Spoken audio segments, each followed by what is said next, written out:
I am painting on a canvas prepared with a burnt umber imprimatura. First I apply the Grisaille. For the background I use a cool grey. I underpaint the hair without any texture. For this I have chosen a neutral grey, which I also use for the dress. I won't go into the Grisaille too much in this tutorial. One of the next tutorials will dive deeper in this topic.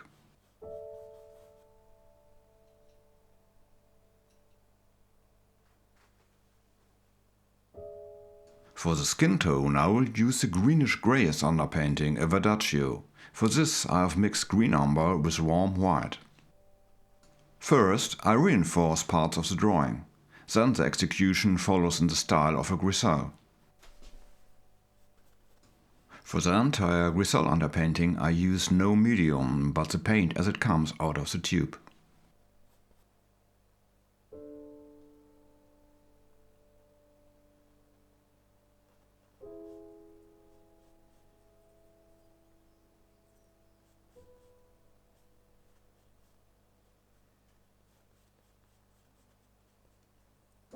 So this is how the finished Grisaille underpainting looks. You can see the three color nuances of the Grisaille: greenish, neutral and bluish.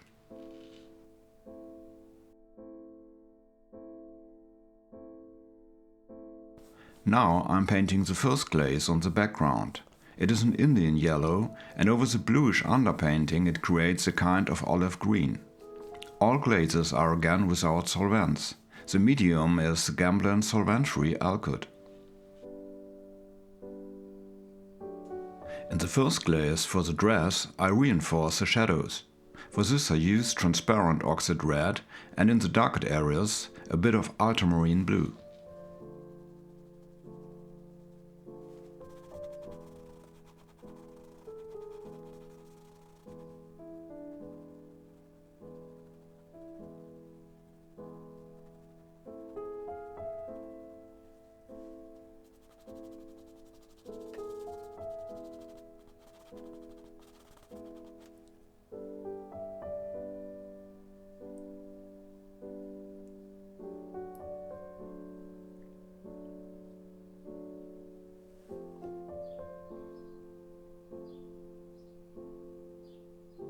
The hair gets the first layer of synthetic burnt umber mixed with ultramarine blue.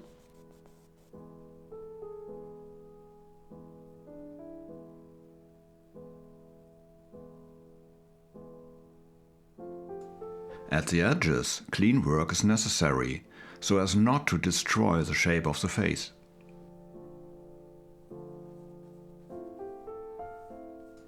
With a soft pony hair brush I remove the brush marks. Now I remove some paint again, as I want to work with a lighter glaze here later. This can be done with a brush or a lint-free rag.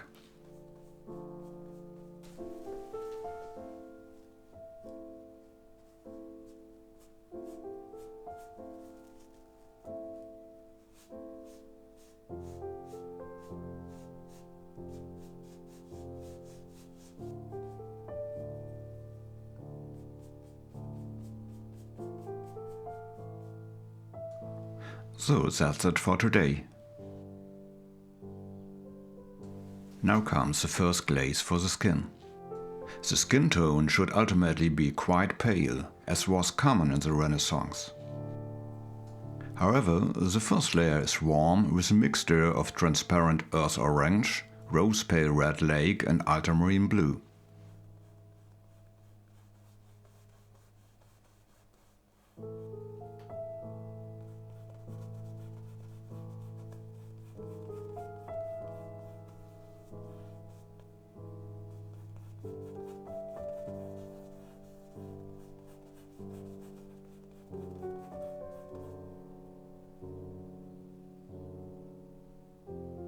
Now I create a skin tone from it by working white paint into the red glaze.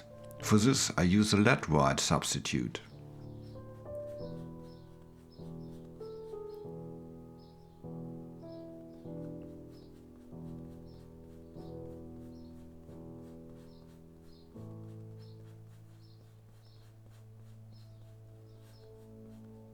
I model the face with white paint by applying little to no white in the shadows and applying the color opacally to the bright parts of the face.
The transition to the shadow is the most critical area here. First, I smooth the transition with a soft brush. For this I use the glaze color again, which I then work into the white.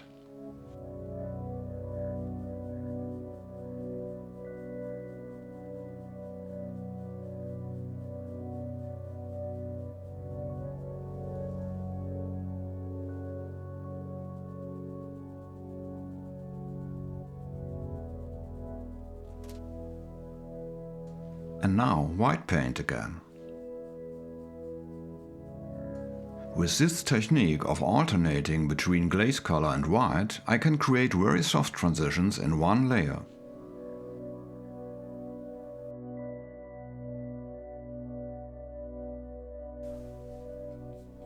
The background now gets its final color with a mixture of transparent Mars brown and ultramarine blue. I will create a gradient by letting the background show through more in some places.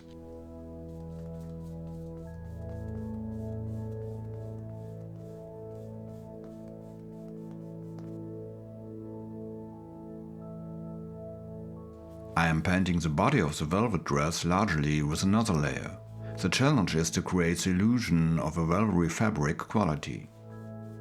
I use exclusively transparent colors here. Gold red lake, Indian yellow orange, a little vermilion and some ultramarine blue in the shadows.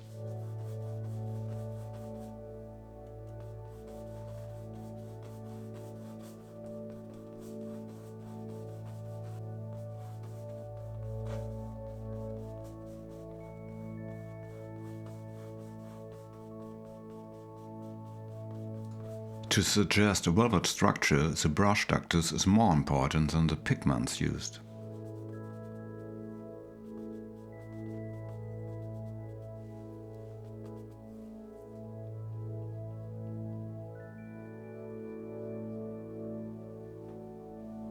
Now I've mixed a trace of Lithopone White into the mixture of gold red and Indian yellow orange. But only enough so that the color is lightened and doesn't become pastel-like.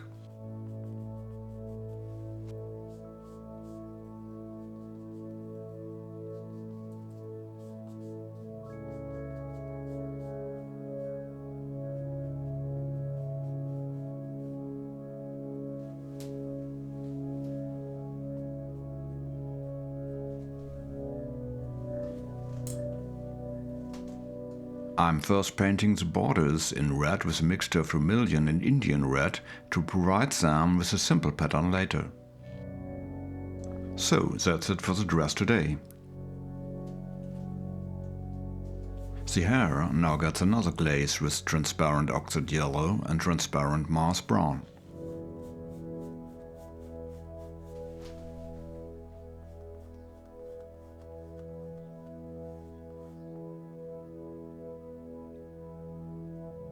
The next glaze over the skin tones, but only in the shadows. For this I used transparent oxide red and transparent Mars brown tinted with ultramarine blue.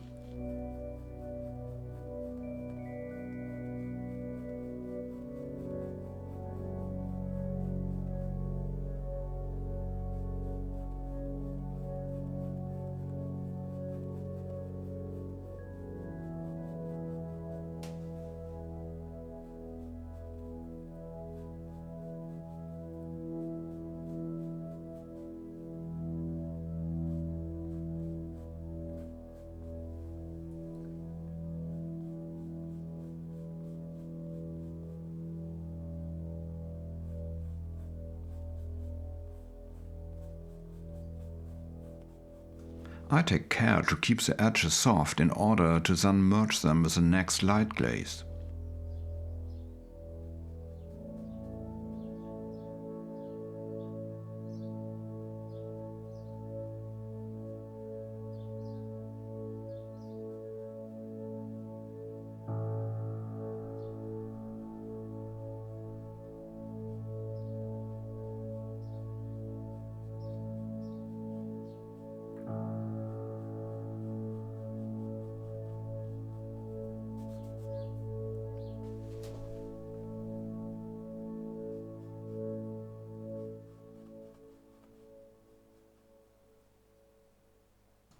I am also working on the eyes now to restore the balance and the contrasts.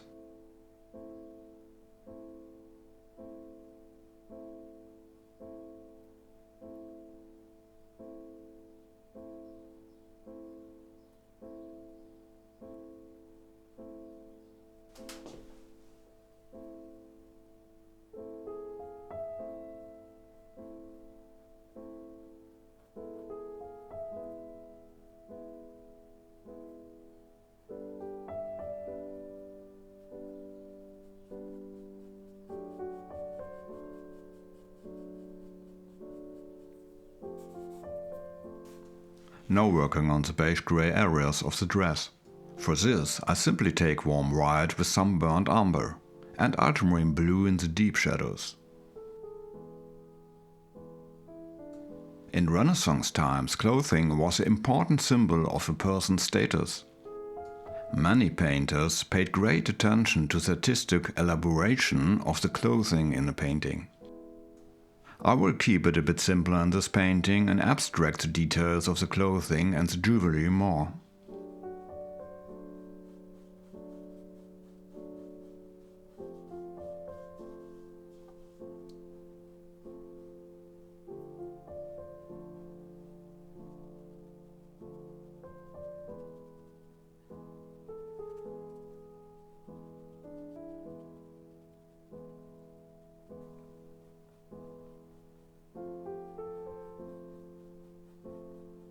That's how it stands today.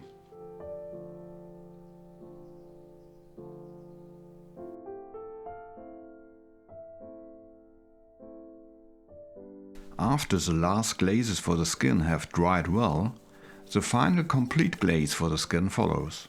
In this process I use a technique often called painting in a couch. First I apply a razor-thin film of my Gamblin Solvent-Free Alkyd Medium. Then I ritually take the medium away again with a lint-free cloth.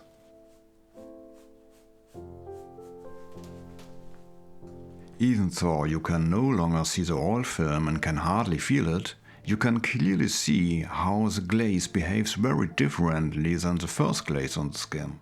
It can be applied very delicately and the painting becomes very smooth. Now I work white paint in the wet glaze again. The glaze mixture is the same as for the first glaze on the skin, with a little more of the rose pale red lake. This creates the desired noble and pale skin tone.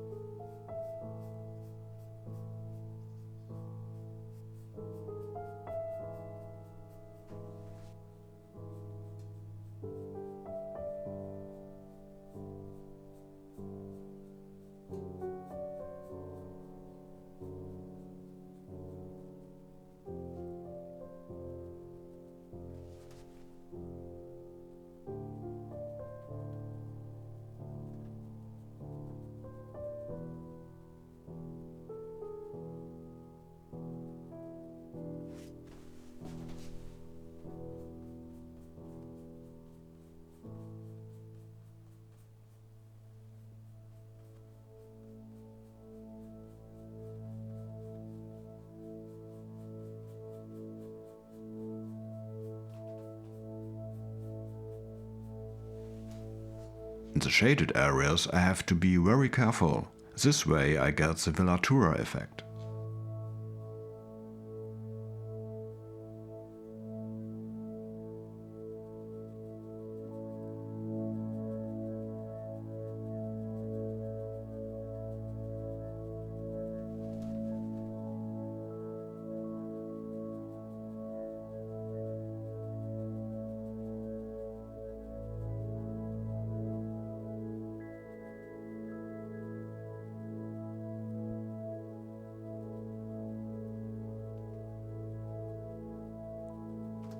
The fine pony hair brush is very suitable for distributing the paint finely. This is important at the edges of the shadows.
Here too I apply the velatura technique by going over the shadow areas with a semi-transparent white.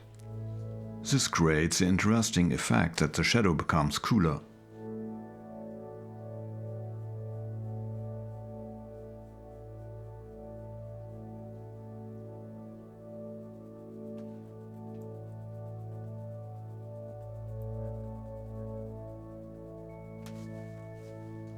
Next, however, I take a soft brush again with some of the glaze color and can thus balance the color temperature and model the gradients very precisely.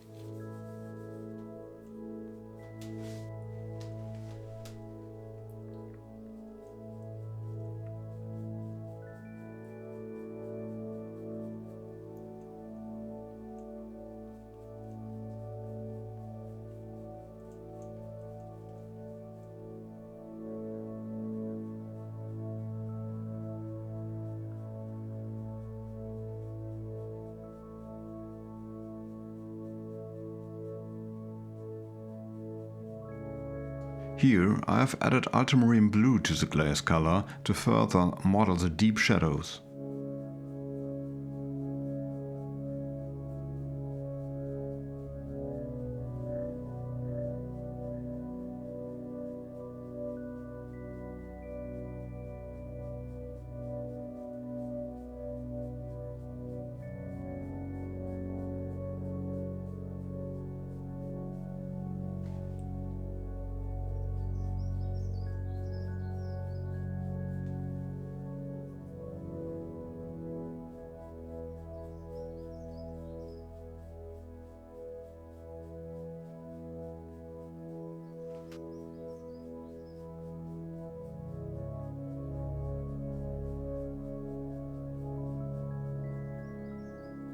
Now a bit more white paint into the glaze to make the color paler.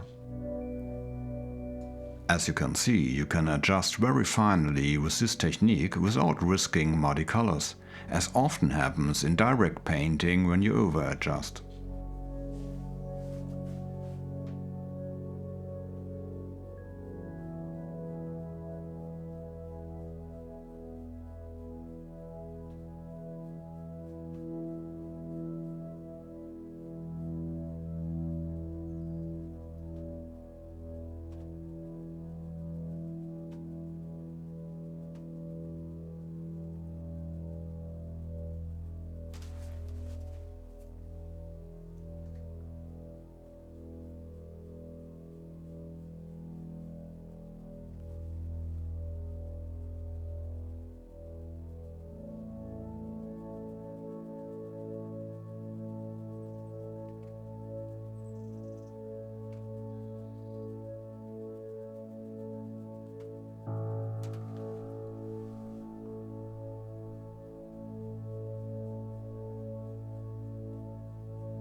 And again with some glaze color and a soft brush.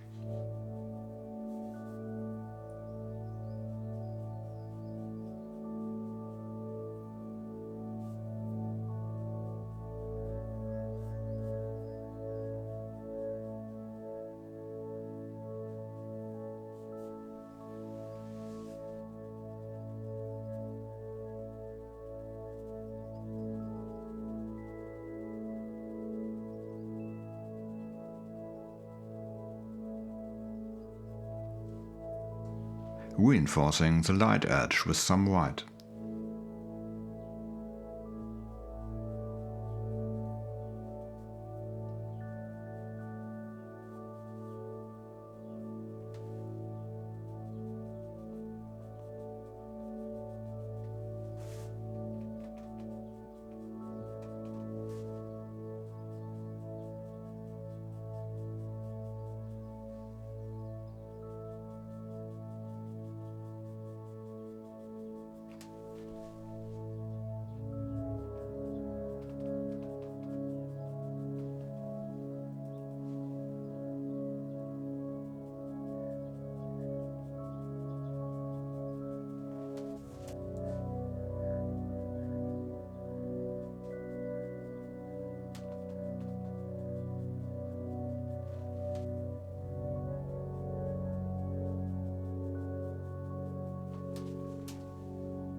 For the white of the eyes, I mixed transparent earth orange with some ultramarine blue and white.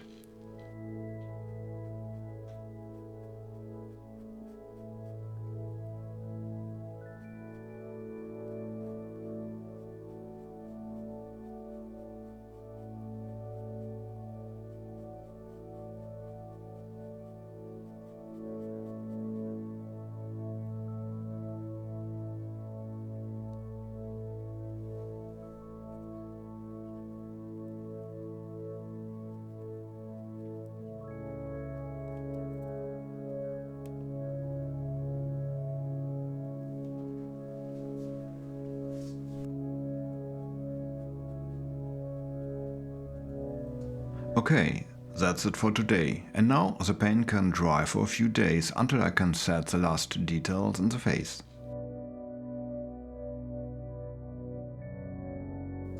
For the gold embroidery on the border, I used transparent oxide yellow, gamboge and burnt sienna. I find such work, even if I'm not painting in such detail here, easier sitting at a table than at the easel.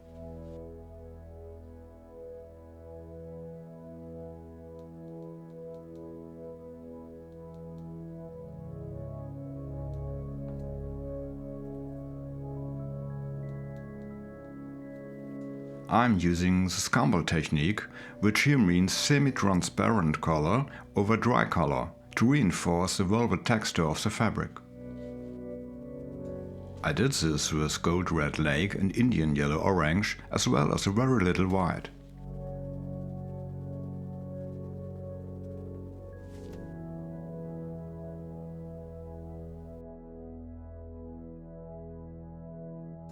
Now the hair's been finished. First in the depth with transparent Mars brown and ultramarine blue. Then I make the edges a bit softer.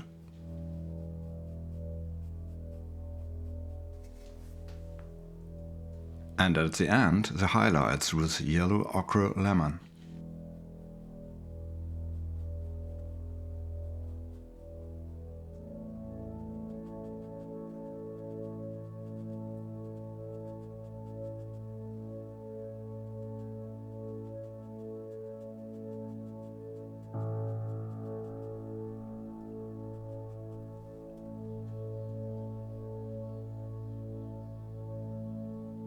Now I'm turning my attention to the pearl necklaces. I'm wearing the cotton gloves because I made a smudge on the background last time. This way it can be avoided and I can lean on the picture. For colors I use wine black, Indian yellow orange and Lithopone White.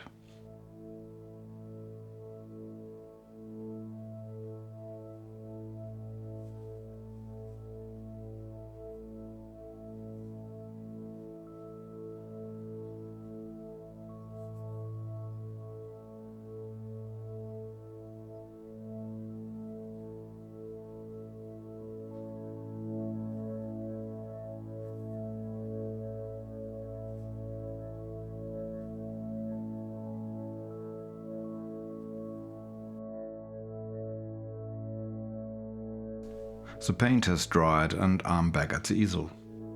Today I'm doing the finishing work. First I place shadows on the uvuli to make it look more three-dimensional. For this I use my dark skin tone glaze mixture. The lips have only been painted with the skin tone so far. I'm going to add some color to them now. For this I use Venetian red.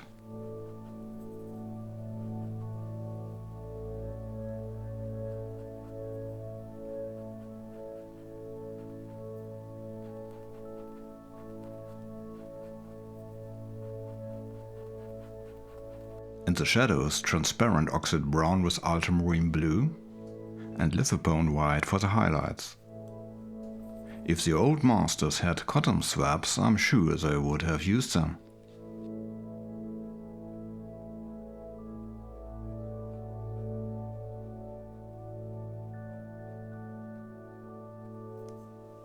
Now the highlighting on the face with a very light skin tone mixture. This brings more life into the painting.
As a final act, the light reflection in the eyes.